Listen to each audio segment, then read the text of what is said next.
I remember really well back in France, hearing of this friend who was marrying a Muslim guy and thinking like, is she stupid or what to get in this religion? Like, what's going on with her? What's the point of growing up in a free country like France if you want to put yourself in such a religion? It's really what I thought, huh? And now 10 years later, yeah, life, you really never know where you're going. I was even surprised, like I was not prepared to meet someone I would fall in love with here at all. I remember telling my friends, as soon as the project is over, I'm out of this island, I will never come back. I have nothing to do with Sasak. What did I say, like my project in life, what I am meant to do in my life is not to help them. That's what I said. 3 years later, we built the library, we have the women's organization, like it's definitely where I should be. But when I was here, I was like,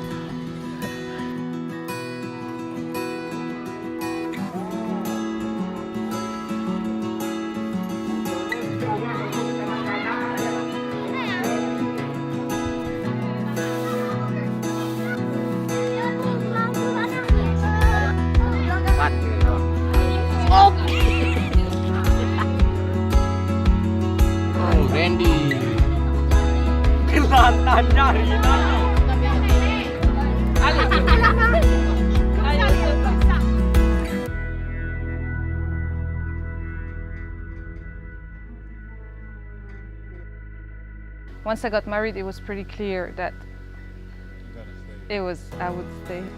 He proposed to me in June or July, and we were meant to get married the year after, so my family would have time to get ready, But then, 2 months later, in September, we found out I was pregnant. And then the Sasak wedding is in 2 parts. There is first the Muslim wedding, and then you have the traditional wedding. And for the traditional wedding, there is the walk. So this walk, I could not do it with a belly. It was impossible, it's just traditionally incorrect. He told me like, okay, we're getting married next month. So I called my parents. I said, look, I understand you cannot come. It's too short notice, but we'll just do a small wedding next month and a big wedding again next year if you want, and you all come. Where they didn't react really well. They didn't like it much. No. But then I was really lucky, they all managed and everybody was here. 3 weeks later, everybody was here. So I had my parents, my sister, her boyfriend, all my best friends. One of my godmother, who's one of my aunts, some of my cousins. So I had 14 people showed up 3 weeks later.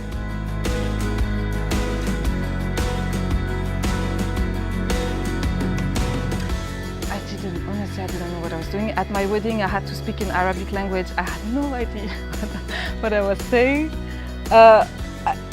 My wedding dress, I saw it 1 hour before the wedding, and turned out they brought Indonesian-sized wedding dress. So when I got in the wedding dress, it was entirely open to get in the mosque. So we had to wrap in one thing. Well, it was like this, everything was like this for 1 week.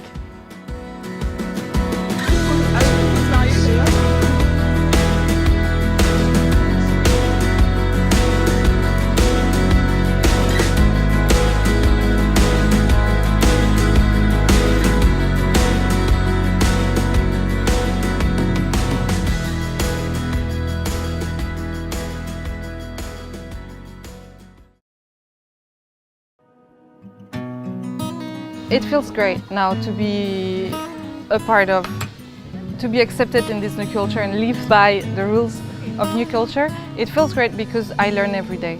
It's maybe if I already knew the entire culture and the ways, I would not be interested. Maybe if I grew up here, I would not like it, but because I didn't grow up here, it's like I get up every day, I'm gonna learn, for sure I'm gonna learn something new, or I'm gonna discover something. Everything is interesting, so it feels amazing. It was just the process to get here that was long, and that was just hard.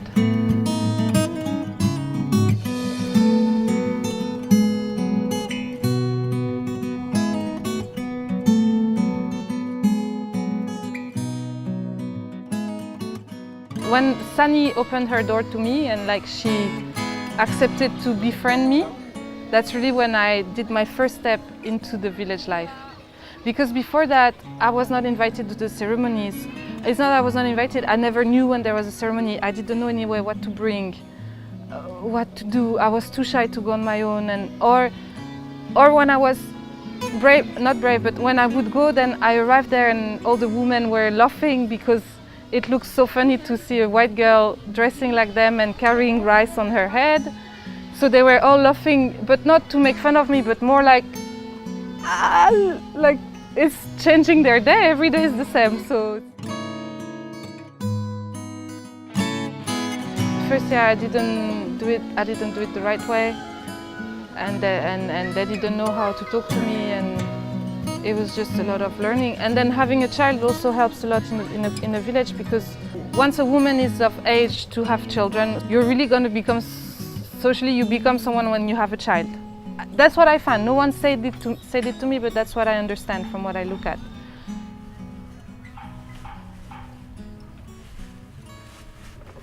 I hope you're not hungry yet. Or not in a rush. I live in one of the oldest traditional culture in the world. Like Sasak people are as old as Papuanese people. So I'm not here to teach them a new way of living. It's just more in all these sustainable, ecological ways that are completely unknown here, because they grow up surrounded by coconut trees. They have no idea that in the other side of the world there's no coconut trees anymore, and plastic will destroy their nature, but because no one told them.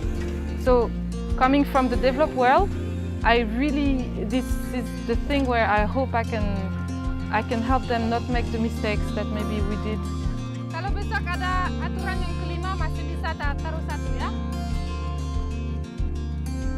We have all the bins around, and it's really not forcing. Like for example here, whenever we have a class now, before they come to the class, they all have to pick up garbage pick up 5 to 10 pieces of plastic from the ground and put them in the bin.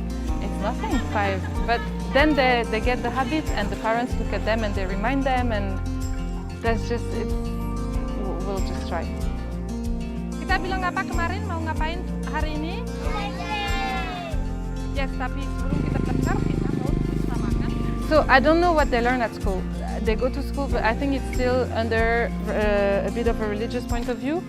I know they will not really learn about evolution and a few things that they don't study at school. So here, if you open a book that answers big life questions, you can see their brain, you can see how they suddenly start asking themselves new questions.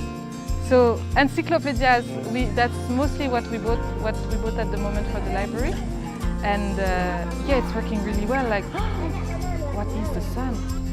Wait! How can the sun hold like this? Nothing is holding the sun. So alors try to explain gravity. I don't even know how to say gravity in Indonesian, but and then so they keep on going, and then Earth is turning. Who is making Earth turn? Like all those questions who are starting to pop, and then colors, like why do we see the leaves green, but that every kid asks themselves is just once again this thing where I'm always surprised to find exactly the same reactions here that I would find in France, that you would find anywhere. That we ask ourselves the same question about life and the universe. And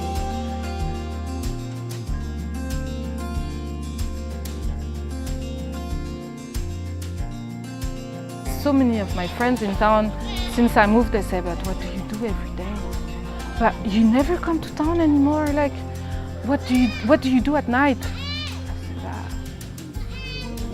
I don't know. What do I do every day? I cook, I eat, I work, we make sarongs, I take care of my kids, I spend time with my family, and at night it's the same as in town, just in a village. We eat and then we sit down, have a coffee all together, talk, or we watch a movie. But people have this, I don't know what they have in their mind of what is village life. It's like, what do they say? Like, you're becoming an hermit. I say, I become an hermit living in the community of 200 people in front of my house constantly. Like, no, I don't become an hermit, just I'm busy here. I'm just busy here.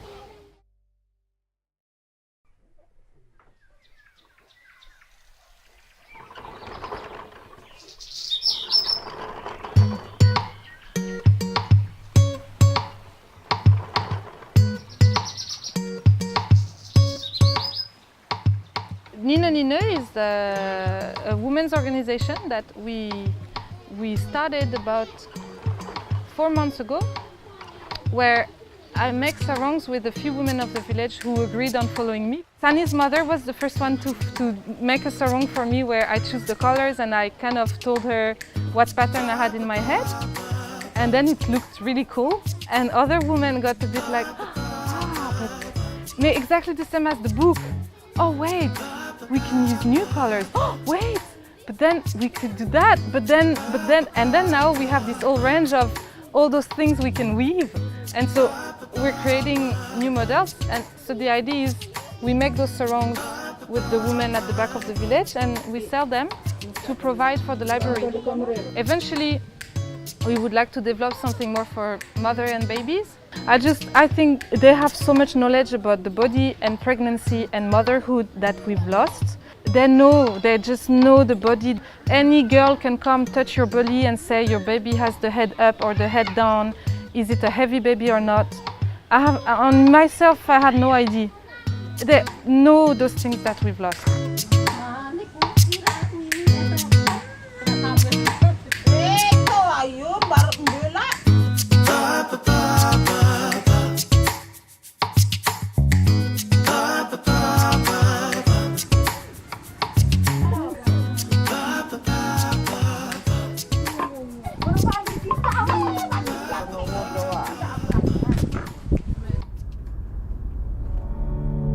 All this knowledge, I really think we should get back some. We need it. So how to carry your belly with those belts that are done weaving. So a woman from Indonesia would put mother magic into this baby belt that anyone can use and bring home and carry their belly with. I think it's amazing. Same with the baby slings. But yeah, let's see. That's what we're doing. We want to do some baby blankets and women's belt, like to hold your organs when you're pregnant or when you had your child. So that's the idea. But at the moment, we've done mostly sarongs that we use as blankets, but it's the same idea with the blankets, the sarongs. Like use it anywhere. You're carrying the magic of the person who weaved it and who put all their energy into it. So, anyways, it's amazing. But it touches me even more when it's in motherhood.